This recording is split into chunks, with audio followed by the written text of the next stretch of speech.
सपना देख रहे हैं गजवाई हिंद का। मैं बहुत स्पष्टता के साथ कह सकता हूं, ये नया भारत है।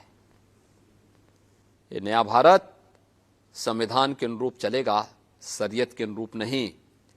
और मैं इस बात को भी स्पष्टता के साथ कह सकता हूं, गजवाई हिंद का सपना कयामत के दिन तक भी साकार नहीं होगा। तो ये उम्मीद भी लगती है कि जब गज़वा हिंद होगा मौला ताला इसी जमात से फरमाएगा, इसी जमात का इंतखाब होगा। क्यों गाँव शेरों के भी मैदान से उखड़ जाते थे, तो जिससे सरकश हुआ कोई तो बिगड़ जाते थे। अरे तेग क्या चीज, हम तोप से भी लड़ जाते थे। यह हमारे अकाबिरीन थे, सहाबा, ताबईन, औलिया, मुजाहिदीन। वो किसी चीज से खौफ नहीं खाया करते थे। हजरत साद इब्न अबी वक्कास सिर्फ 300 की फौज लेकर दरिया दजला के पास खड़े हैं। उन्हें ईरान की सरहद पर जाना है। ईरान और इराक के बीच में एक नदी है दरिया दजला, इसको क्रॉस करना था। ईरानी फौजों ने सारे ब्रिज तोड़ दिए कि कहीं मुसलमान फौज ईरान में ना आ जाए। साद इब्न अबी वक्कास ने अपने जवानों से पूछा, जाना है सरहद के पार? सबों ने कहा जाना तो है, लेकिन कोई ब्रिज नहीं है। साद इब्न अबी वक्कास ने कहा, चलो मेरे साथ घोड़े पानी में डाल दो, घोड़े पानी में डाल दो।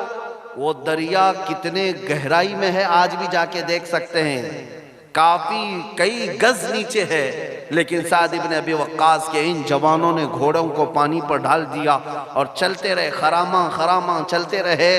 तारीख तबरी में लिखा हुआ है, ईरानी फौज जो उस सरहद के पार थी, उन्होंने जब दरिया पर घोड़ों को चलते हुए देखा तो एक तारीखी जुमला कहा था, देवा आमदंद, देवा आमदंद। अरे ये तो जिन्नात की फौज आ रही है, जिन्नात की फौज आ रही है। भला पानी पर भी कोई चल सकता है? मेरे अजीजों, साद इब्न अबी वक्कास ने बता दिया, पानी तो क्या है, मोहम्मद अरबी के गुलाम अगर हवा को हुक्म दे, हवा पर भी घोड़े तैर सकते हैं, उड़ सकते हैं। और ईरान फतह भी किया हज़रत साद इब्न अबी वक्कास ने। इसी को तो इकबाल ने कहा था, दश्त तो दश्त है, दरिया भी न छोड़े हमने, बहरे जुल्मात में दौड़ा दिए घोड़े हमने। आ गया ऐन लड़ाई में गर वक्त नमाज, किबला रूहों की जमी बोझ हुई कौम हिजाज। एक ही सब में खड़े हो गए महमूद व अयाज, न कोई बंदा रहा न कोई बंदा नवाज। अजीजा ने गिरामी वक़ार, मैं आज आपके सामने चंद वो कुर्बानियां रखना चाहता हूं। आप इस्लाम में हैं, अल्लाह का शुक्र अदा करो। इस्लाम के साथ साथ अल्लाह ने तुम्हें इश्क रसूल की दौलत दी, इस पर और शुक्र अदा करो। अहले सुन्नत व जमात का ये वतीरा और खासा रहा है। आज अपने फख्र की बात मैं बताऊं, हमें गर्व होता है इस बात पर। पूरे बर्रे सगीर में, हिंदो पाक में, हिंदुस्तान हो, पाकिस्तान हो, बांग्लादेश, कहीं पर भी जाओ, कई फिरके होंगे, कई जमातें होंगी, कई कई नाम से मुसलमानों के अंदर फिरके हैं कि नहीं? हर इलाके में है। लेकिन आज इस बात को कहने में मुझे कोई झिझक नहीं महसूस होती कि रसूलुल्लाह सल्लल्लाहु तआला अलैहि वसल्लम की खत्म नबुव्वत पर या उनकी इज्जत पर अगर कोई जमात मैदान में है तो वो सिर्फ अहले सुन्नत व जमात। आप देखें, लब्बैक या रसूल अल्लाह के नारे पड़ोस में भी वही लगा रहे हैं जो इमाम अहमद रजा वाले हैं, हिंदुस्तान में भी वही जमात लगा रही है जो बरेली वाले हैं। इसका मतलब यह है कि रसूल पाक सल्लल्लाहु अलैहि वसल्लम ने अपनी इज्जत की हिफाजत के लिए तुम्हारा इंतखाब फरमा लिया, तुम्हें चुन लिया गया है।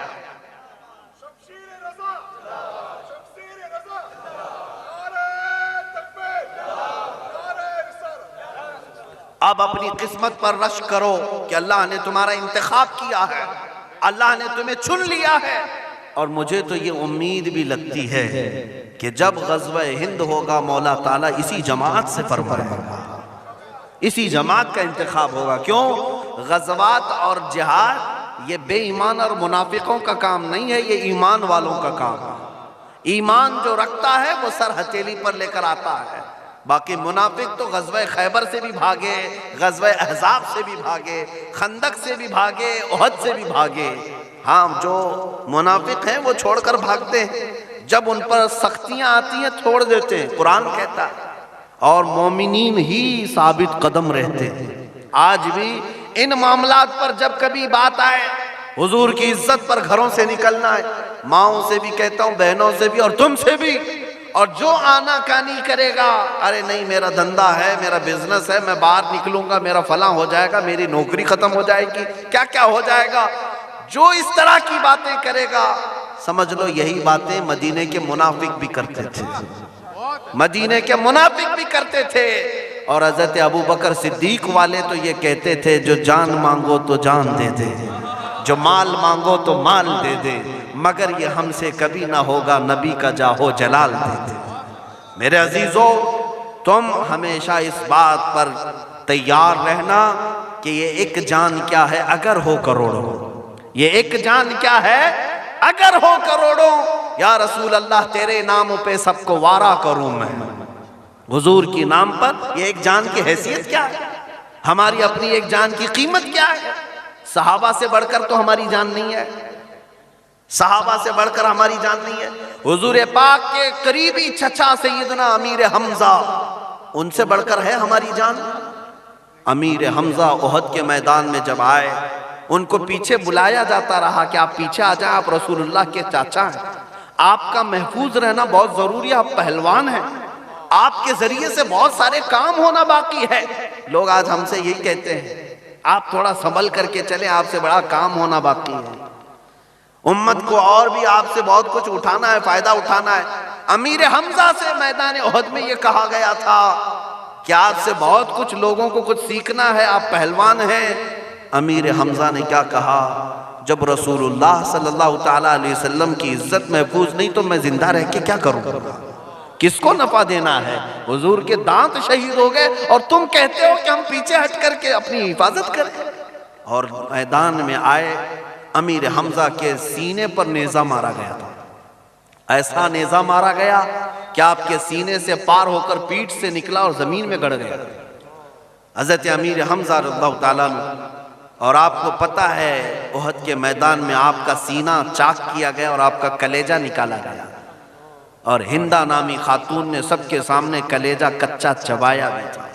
ये सारे वाकयात रसूलुल्लाह ने अपने आंखों से देखे, अपने अजीज तरीन चचा का चबाया हुआ कलेजा मेरे आका ने देखा। मुझे बताओ मुसलमानों, क्या हमारी जान अमीर हमजा की जान से बढ़कर है, जो आज हम अपनी हिफाजत के चक्कर में लगे हुए हैं। हमारी दुकानदारी, हमारे तमाम प्रॉपर्टी जायदाद, और लोग ये सोचते हम चले गए तो हमारे बच्चों को कौन देखेगा। अमीर हमजा के बच्चों को देखने वाला कौन था? वो लोग जो रसूलुल्लाह के साथ जाते थे, क्या उनके बीवी बच्चे नहीं थे, उनकी जायदादें नहीं थी, उनकी प्रॉपर्टियां नहीं थी, सब थी। उनका हाल ये था, वो कहते अगर मेरा चांद सलामत है तो पूरी कायनात सलामत, अगर हुजूर की इज्जत सलामत है तो सब कुछ मिल जाएगा, और अगर हुजूर की इज्जत सलामत नहीं है तो बाल बच्चे प्रॉपर्टी जायदाद रख करके भी क्या मतलब है, ये सब अजाब बन जाएंगे। अजीज़ान गिरामी वक़ार, मदीने की उस खातून के जज्बे पर करोड़ों सलाम। हुजूर पाक सल्लल्लाहु ताला अलैहि वसल्लम जब मैदान की तरफ निकलने लगे, मुजाहिदीन की सफ़ें बना रहे थे कि सब के सब अल्लाह की बारगाह में निकल कर जा रहे हैं। एक मदीने की खातून दौड़ती हुई आई, 1.5 साल का बच्चा लेकर के आई, 1.5 साल का बच्चा दूध पीता हुआ, और कहा या रसूल अल्लाह इसको भी जिहाद में ले जाए। 1.5 साल के बच्चे को साहबा ने पूछा, ये खातून तू ये 1.5 साल का बच्चा लेकर आई? उसने कहा क्या करूं, मेरे घर में मेरे शोहर का इंतकाल हो चुका है, मेरा कोई मर्द घर पे बाकी नहीं सिवाय इस 1.5 साल के बच्चे के। और जब रसूलुल्लाह सल्लल्लाहु अलैहि वसल्लम की जात की बात आई, हर घर वाले अपना जवान भेज रहे हैं, मुझे अफसोस है कि मैं अपना बच्चा अपने घर में बच्चा करके रखूं। मैंने भी सोचा कि हुजूर की बारगाह में लाकर पेश कर दूं। साहबा ने पूछा इसका क्या करना है?